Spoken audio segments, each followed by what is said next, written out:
too bad, please. And saying that I think out of courtesy or out of something or other, we should withdraw. Well, Christ, we had 4 laps lead at that time. He's a decent guy. That doesn't make him a decent guy, it makes him a twit. Sorry, John.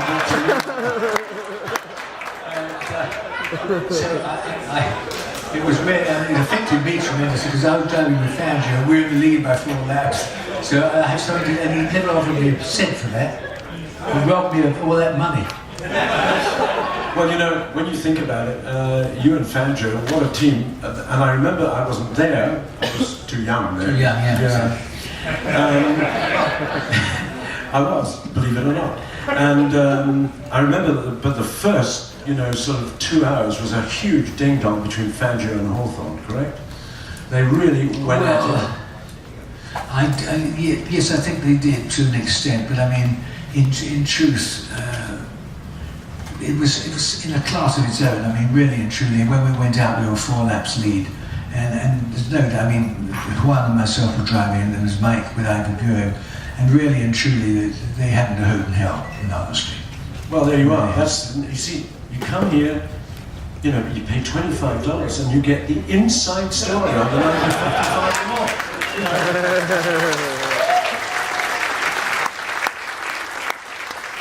If you could do a $60 night with food, we could have a fantastic time. Yeah, we could. Yeah, we could really reveal stuff about James Hunt on airplanes. I mean, he'd really go into it.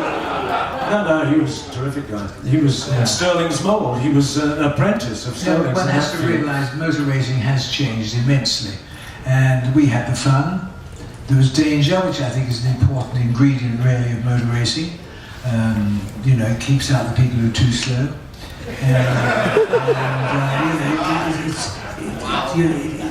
Certainly, there's no way that they can ever bring back the pleasure the driver got. Because the pleasure that we had in racing all those years ago was enormous. I mean, now they get a lot more money. I mean, the quality of life. I mean, if say for instance that Lewis Hamilton wins the British Grand Prix, he goes off to chat up the people at Vodafone. If I won the Grand Prix, I go and chat up the birds. I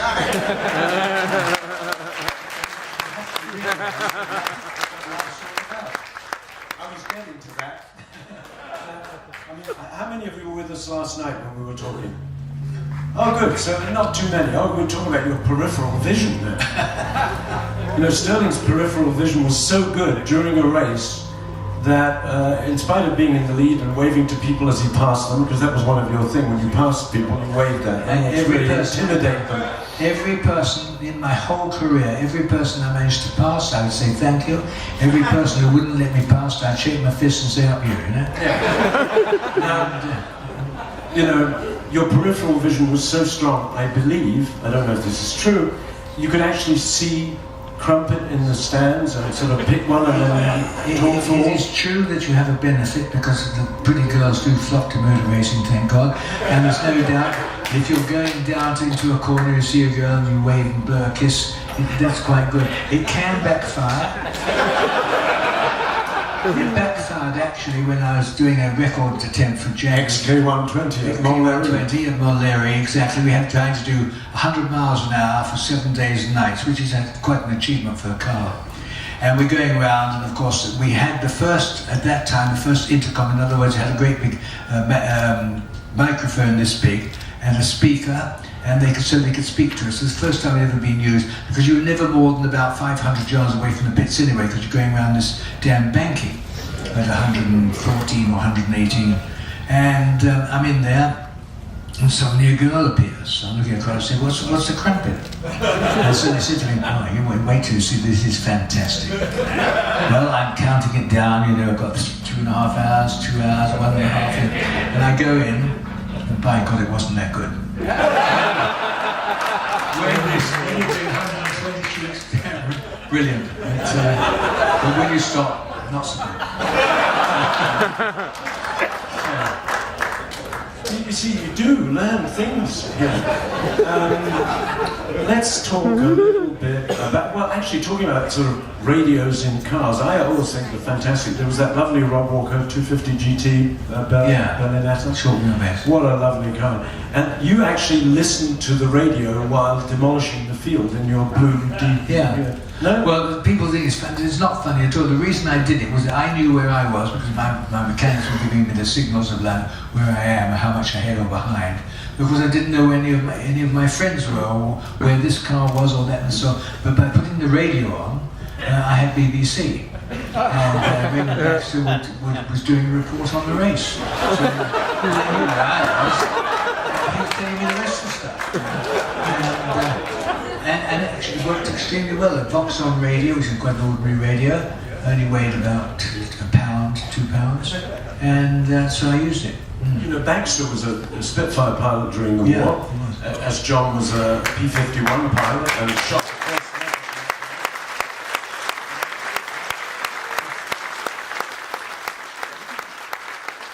I remember as a kid listening to Raymond Baxter's broadcast on the BBC about the Monte Carlo Rally when they'd all get in Austin, Westminster to go to Monte Carlo, 4 up or 3 up. 2 guys navigating, 1 guy driving, drinking tea and sending in these radio broadcasts. Yeah, that's what rallies were. And your sister was one of the great rally drivers in her day. She was, yes, she really was. My sister was I remember when my sister started, she was terrific on horses and rode for England. And then she decided to do cars, which had always been, she said, 2 smelly things. But anyway, she had this car, she got a MG, whatever it was, I think, or maybe a Healy. And I went out with her, and I noticed going down the street at Silverstone, going into the last corner, she was backing off really early, I mean, much too early. So I stopped and said to her, listen, next time I see you say stop, I want you to do a crash stop as fast as you can. So we're going into this corner, and I say stop, and she stopped. Of course, the corner's another 50 yards. I said, what are you doing here? She said, you told me to stop. I said, I didn't tell you to stop till you lifted off, stupid sod. And I tell you, it was a hairier ride. But she went very, very well. Oh, she won the Liège-Rome, Liège-Madame Wisdom, who was not a bad little popsicle. Yeah, no, they were very good. And then she married Eric Carlson, a wonderful man who came to see me in a hospital in Poland when I crashed. At the end of the rally, he drove all the way back to Dushniki, where I was in the hospital having crashed a DKW F12 over a cliff into a river in the middle of the night. It was bloody awful, but he came back. Yeah, I had these nuns looking after me. It was quite nice, actually. And they gave me a crystal bowl at the end from the local Bavarian glassworks. It was a bit miserable, actually. Well, you mentioned Ulmenhout earlier on. We're just rambling, but you know, this is where you get, this is the $25 tour. And Ulmenhout was a terrific engineer. He built, to my mind, one of the most beautiful GT cars ever, the 300 SLR Coupe. Yeah. But he was a pretty good driver too. He was a good enough driver, I think, to have been in the team, but he was much too valuable to them. It's easier to find a driver than it is a really good designer. I mean, the drivers are expendable. You know, they could be replaced, but I tell you, somebody like Rudy Ulmenhout couldn't. And in fact, I remember him telling me he could, to design a new 220 or whatever Mercedes would take 2 years. But to design and build and actually be racing, it only took 6 months to do a Grand Prix car like the SLR or the Grand Prix machine. Well, I love that 300 SLR, and I think, as you say, those cars were fantastic. As you went on to Ferrari and drove Ferraris for a while, you obviously fell out when you first went down to drive in Bari, and he'll tell you about that in a minute. But Stirling did 14 races in Ferraris. He won 10 of them. They were ejected, I think it was at Sebring for nonsense. No, because the mechanic thought we would come in to change the brakes, and the mechanic then will put some fuel in, so they disqualified us. And then Le Mans, the fan blade, which should have been taken off, Canetti, who prepared the car, didn't take it off. It should have been, he said so. And of course it came off and went through the radiator, but we were winning them, so... Yeah, you were way ahead, And, tell us a little bit about that, you know, since not everybody was here last night, and not everybody knows, a little bit about your sort of discontent with Ferrari at the beginning, and then... Well, Ferrari, I mean, I have great respect for what Ferrari's done, and one of the greatest respect is that I can't think of any driver ever being killed because of a mechanical failure on his car. Now I can think of many drivers who were killed because the bloody wheels fell off on the Lotus and things like that. So I mean, the cars were beautifully built, and so that we gave one a lot of confidence, as of course with the Mercedes actually. When you went the first time to Bari, you to drive. With the Bari, I'm glad you reminded me. I forgot about it. I had a call from Ferrari. Would I like to drive his new car, which is a 4-cylinder at the Grand Prix of Bari? And of course, when you get a call from Ferrari, you face modern and cross yourself and say, "Okay, we're off." And so my father and I went down there, found the Fiat garage that housed the Ferrari team, and of course I knew which car it was because all of them were 12s, and there was one that's 4-cylinder. So I went up and looked around, found the 4-cylinder, just about to sort of get in. The guy said, "Who are you?" I said, "My name's Stirling Moss, and I'm driving this car." He said, "No, you're not." I said, "What do you mean?" He said, "No, Tarufa's driving it." Now Tarufa's quite a good driver, but it really teed me off. And so I didn't have a car. So I vowed then that I would never race for him, which I never did. But I did, having said that, I did at the end of '61, which was my last year, which I didn't realise it was because I had a rally crash. But I went down, he called me up and said, "Would I go and see him?" And I went down to see Ferrari. He said, if you tell me what you want, I will build it for you, a 2.9. And I said, I want a 2.7, I think it was, sports car, but I can't remember the numbers now. And a Grand Prix car. I want them painted Rob Walker blue. And we got business, and he agreed. He actually agreed to that. And of course, from my point of view, the bad news was, of course, I had a big shunt, which I still don't know really what caused it, but I went off a Goodwood and at 140 odd miles an hour, parked it in a bank, and that put me unconscious for a month and paralysed for 6 months. And then, of course, by the time I could get into a car, it was a lot longer before my concentration was back.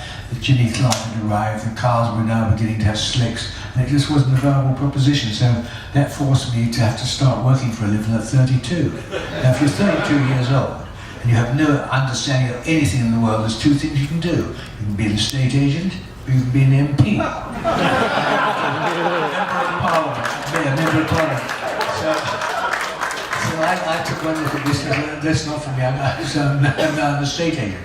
No, I deal with property, I'm not an estate agent actually, but I deal with property. John Gautier dealt with property, that's how you probably met him in the first place. A very good friend of ours who's not very well, and we wish him all the best.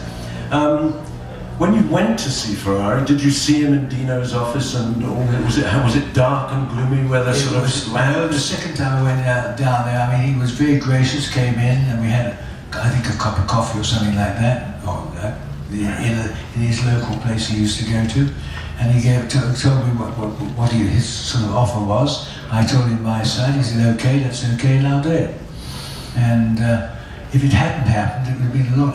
But he was nice and pleasant. Oh, absolutely. I mean, I didn't let him say you bugged me about 1950. I wasn't trying to do that. Do you know the story of Brian Redman going to see Ferrari or meeting Ferrari for the first time? Who did? Brian Redman, when he went down there to drive Formula 2. This is quite good. He's done his test. He's sitting in the restaurant in the cafe at Ferrari, and he sees this big figure, and he's not met Ferrari, but they've given him a contract. And so Ferrari gets up, he's wearing this suit, and he's very noble and grey hair and sunglasses. And he walks over to Brian. Brian thinks he's going to say, "I'm so pleased you've come to us." And he just walked over to Brian and he said, "Nice boy."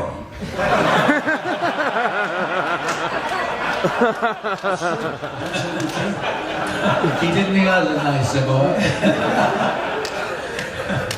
When, of all the tracks that you raced on, what's the one that you really liked the most?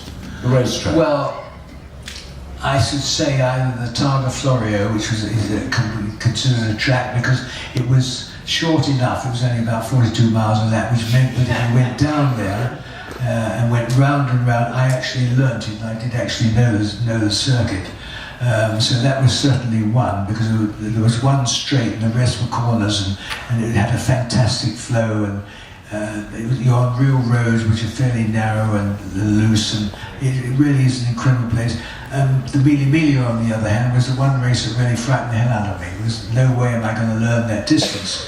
And Jenks and I Actually, thanks to John over there, because Jinx was going to go with John on the event.